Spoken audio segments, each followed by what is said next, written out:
Kami di Berita Satu Sore, pemirsa, Menteri Komunikasi dan Digital Mutia Hafid mengaku mendapat banyak pertanyaan dari masyarakat ihwal viralnya koin jagat. Mutia juga menegaskan pihaknya akan mempelajari apakah aplikasi ini sudah sesuai dengan aturan yang berlaku dan memenuhi persyaratan perundang-undangan. Menteri Komunikasi dan Digital Mutia Hafid mengatakan pihaknya sedang memantau aplikasi koin jagat karena menerima banyak laporan dari masyarakat. Mutia juga sudah berdiskusi dengan Direktur Jenderal Pengawasan Ruang Digital Komdigi untuk penanganan yang perlu dilakukan pemerintah guna menyikapi viralnya koin jagat. Pendalaman terkait aplikasi jagat nantinya berfokus pada berbagai aspek, mulai dari potensi kerugian, dampak permainan, dan kesesuaian dengan peraturan dan perundang-undangan yang berlaku.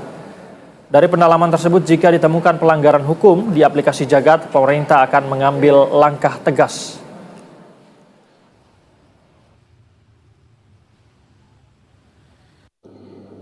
Untuk aplikasi yang saya juga banyak di DM oleh teman-teman dan juga masukan banyak pihak, serta pagi ini kami sudah berkoordinasi dengan Wakil Menteri Pak Anggaraka untuk menindaklanjuti mengenai aplikasi ini. Saya sendiri baru mendapat masukan sehingga kita akan pelajari dulu, nanti tentu juga ini di bawah Pak Alex di Dirjen Pengawasan Ruang Digital untuk dipelajari apa sebetulnya aplikasi ini, kerugian seperti apa dampaknya, kemudian juga aturan-aturan mana yang bertentangan dengan undang-undang ataupun aturan yang ada, untuk kemudian kita ambil langkah tegas jika ada pelanggaran terhadap peraturan dan juga perundang-undangan.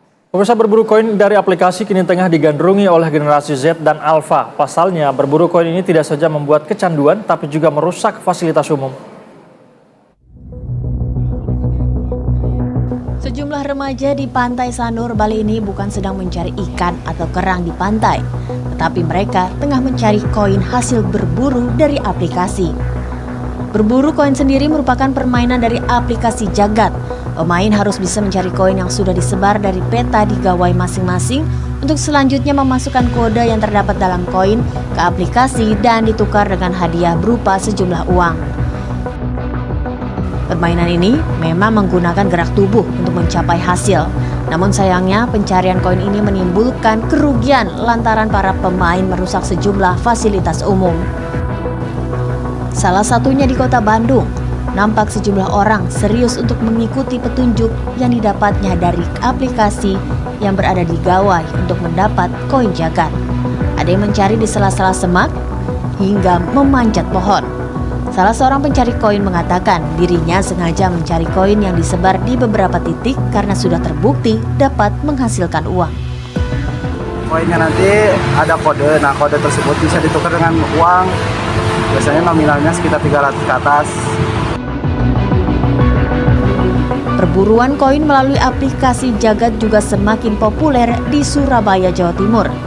Banyak fasilitas umum hingga tanaman rusak akibat perilaku pengguna yang tidak bertanggung jawab. Irgir Vicky Ardiansyah, salah seorang pelajar kelas 2 sekolah menengah pertama, mengaku ikut mencari koin karena tidak ada kegiatan lain. Sepulang sekolah, ia bersama teman-temannya mencari koin di sekitar Tugu Pahlawan. Ini dapat ya kabut di rumah, biar gak kabut di rumah. lihat ini, biar gak gabut di rumah ya. Ya, Ini permainannya seperti apa sih? ya nyari koin terus ditukarkan. Dikerkan, dapat apa? Dapat uang. Berapa week? Random. Oh, random. Ya. Di situ biasanya ada berapa? Ya 300, 500.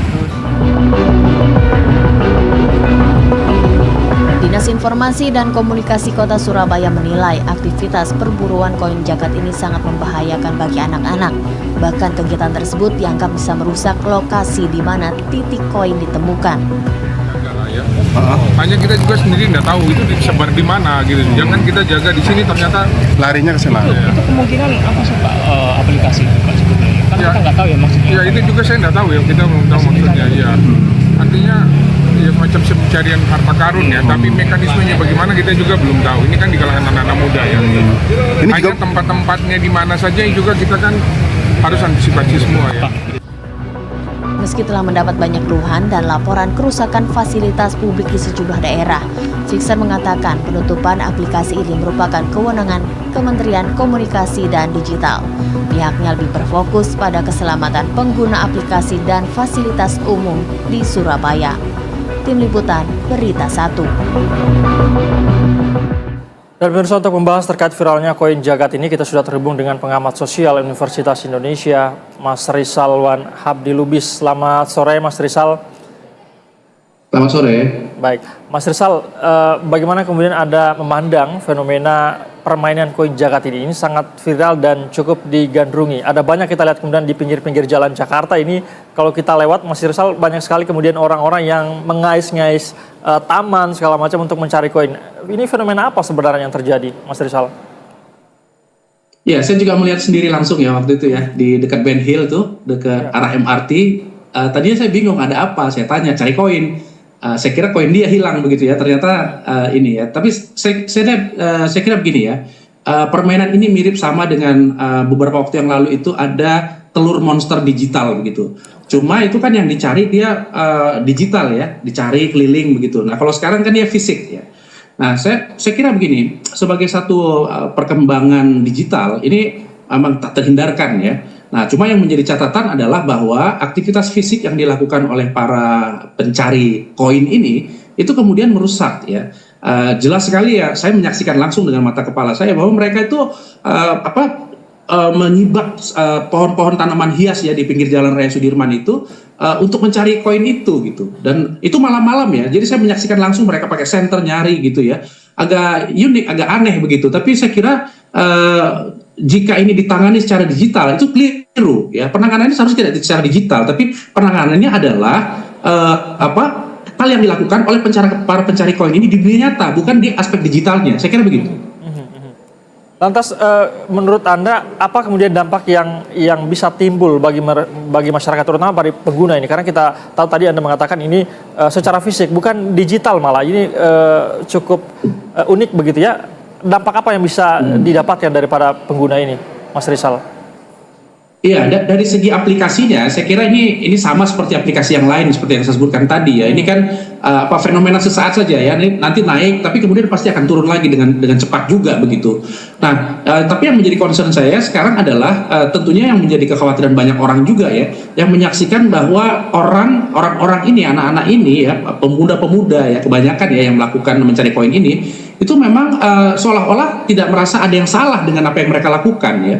Ya mereka mencari koin kok gitu. Jadi tidak ada orang atau pihak yang mengingatkan mereka bahwa mereka sah-sah saja melakukan permainan melalui aplikasi online ya dalam dunia di konteks daring begitu. Tapi jangan sampai dia merusak sesuatu di dunia nyata begitu. Jadi ini kan seolah-olah ada kesenjangan ya, ada gap antara dunia maya dengan dunia nyata. Makanya saya bilang tadi penanganannya jangan hanya di dunia mayanya, jangan di aplikasinya. Saya kira tidak ada yang salah dengan aplikasinya, ya. Apalagi niatnya tentunya baik ya.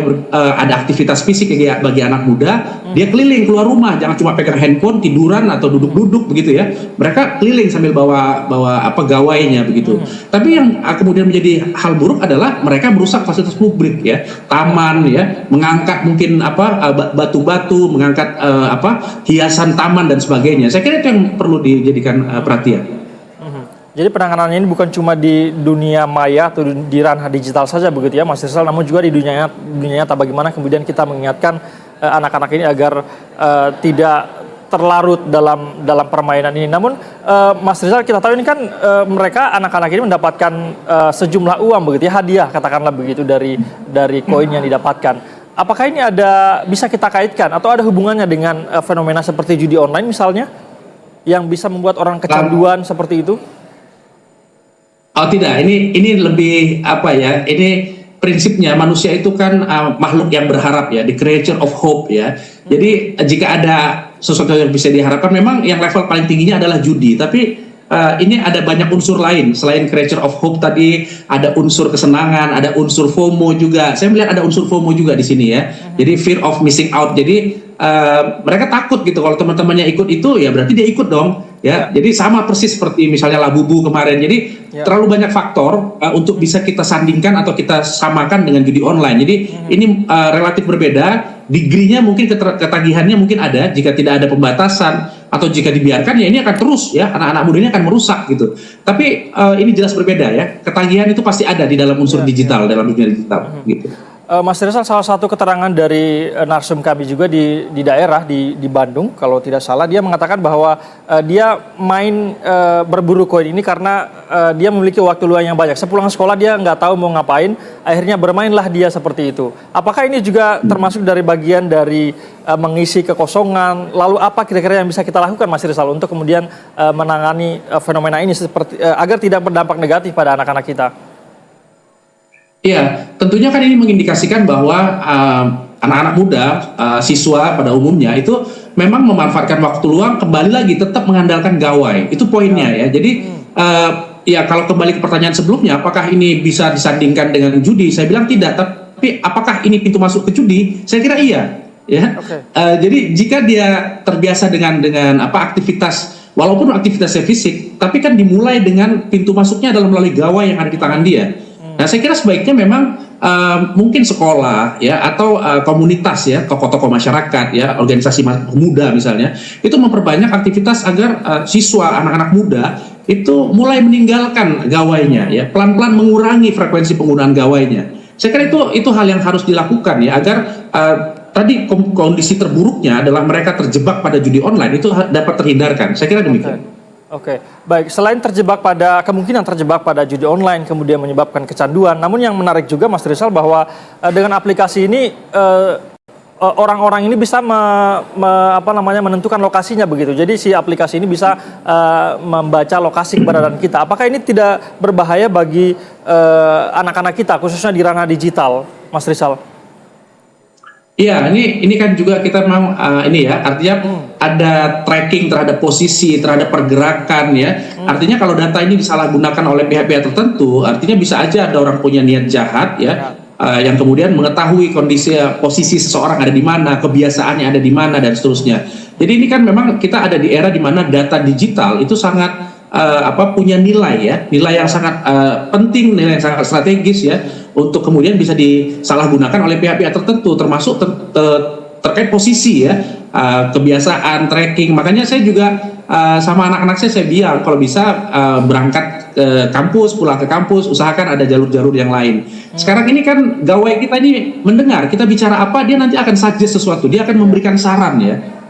Saya lagi di Papua, saya lagi pengen makan ikan bakar, tiba-tiba nanti keluar tuh ya. Jadi memang ini mungkin bisa jadi hal yang juga perlu kita waspadai, kita antisipasi agar anak-anak ini jangan memanfaatkan aplikasi yang justru membahayakan dirinya atau keluarganya begitu. Baik, Mas Rizal, menurut Anda apa kira-kira yang bisa dilakukan atau intervensi apa yang bisa dilakukan oleh pihak pemerintah? Kemarin kita tahu juga Komdiji berencana akan mengeluarkan peraturan pemerintah untuk membatasi usia anak-anak di ranah digital. Apakah ini juga termasuk bisa membendung daripada fenomena-fenomena seperti ini? Karena ini jelas erat kaitannya dengan pemanfaatan media sosial bagi anak-anak. Iya, saya kira itu penting ya, karena kita mungkin kalah langkah dengan Australia. Australia sudah lebih dulu. Ya, sudah ada kebijakan membatasi anak di bawah 7 tahun tidak boleh diberikan gawai begitu ya. Nah, tapi memang ini tidak bisa dikerjakan oleh satu kementerian. Ini harus ada beberapa kementerian, Komdigi di satu sisi, Kementerian Pendidikan mungkin ditambah juga dengan Kementerian Pemberdayaan Perempuan dan Perlindungan Anak begitu ya. Jadi betul-betul ada surat kesepakatan bersama yang mengatur bahwa anak-anak ini sebetulnya akan dilindungi begitu ya. Jadi bukan membatasi anak. Jadi narasinya jangan keliru. Kita tidak membatasi anak-anak, kita melindungi anak-anak dari bahaya dan ketidakmampuan mereka mengendalikan diri dalam penggunaan gawai begitu. Saya kira begitu. Jadi bukan membatasi, narasinya harus tepat ya. Melindungi anak-anak dari bahaya gawai yang mereka tidak sadari dan orang tua mungkin tidak sadari. Baik, semoga ini juga menjadi perhatian begitu ya Mas Rizal dari pemerintah khususnya Menkomdigi. Kemarin juga kita dengar ada rencana kebijakan itu dan informasinya juga mereka masih akan melakukan investigasi terhadap fenomena ini. Terima kasih banyak Mas Rizal sudah bergabung bersama kami berdiskusi, pengamat sosial Universitas Indonesia Rizalwan Habdi Lubis. Selamat sore, salam sehat Pak. Selamat sore, terima kasih. Terima kasih.